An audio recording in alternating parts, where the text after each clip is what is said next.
I know that what I'm about to tell you will seem incredible, but I beg you to trust me and believe that what I say is the absolute truth.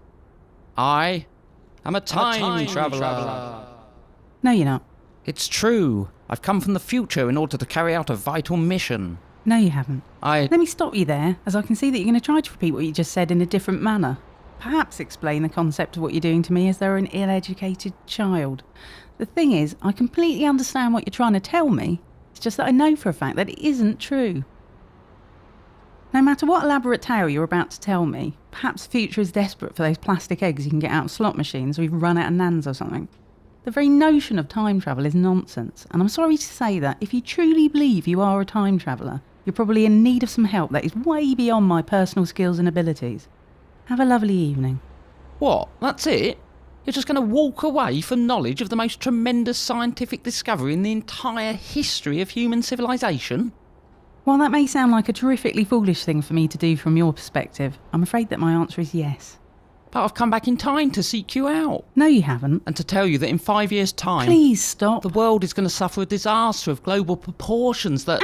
Look, there's no point in telling me any of this. To be honest, I just spent those last few seconds thinking about whether or not to grab some chips on the way home. I can't believe you won't even hear me out. There's no point, as it's not true. Look, from where I stand, history stretches back in time behind me like a long Roman road.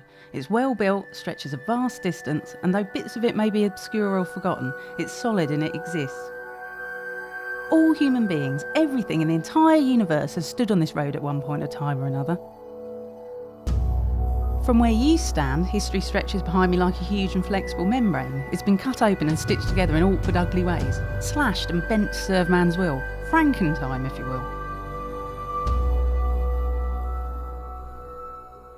So here's the paradox of that latter idea. Let's call it the human beings are a bit crap paradox.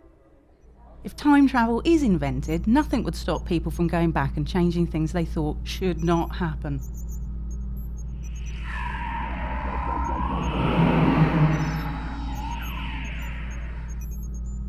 You'd think people would keep time travel under strict control, but guess what? Yes, people are a bit crap, so the secret leaks out, and before you know it, there's a flotilla of endless sorties into the past to make things better.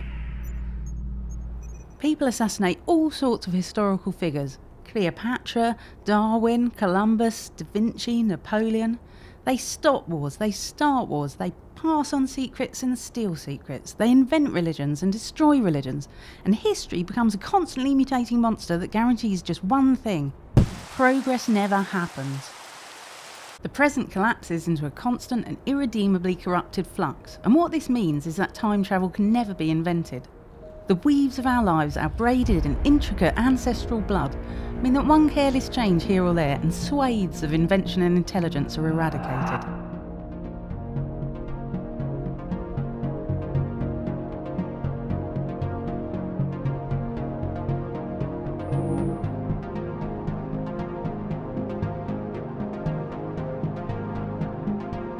And the worst thing is that even suspecting that something like this could happen, people probably still give it a go if time travel were invented, because they truly believe that it's surely not going to be them that messes everything up.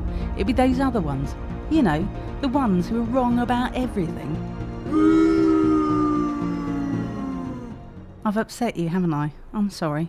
It's a bit of a personal bugbear, the whole time travel thing. Please don't take it personally. I am a time traveller. Of course you are. Of course you are. I've come to warn you of a terrible future. Of course you have. Look, I can't help you with your problem, but would you like some chips? I'll buy them. You look hungry. We don't have potatoes in my time. That's a shame. They're really good. Shall we then? Okay. And you can tell me a bit more about the looming apocalypse if you like. Always helps me to talk about things that I'm feeling a bit worried about. Probably best that we skip it. Don't feel bad. I used to get Donald Sutherland and Donald Pleasance mixed up all the time, even though they look nothing alike. That's not really the same, is it? We all get a bit confused sometimes, is all I mean to say.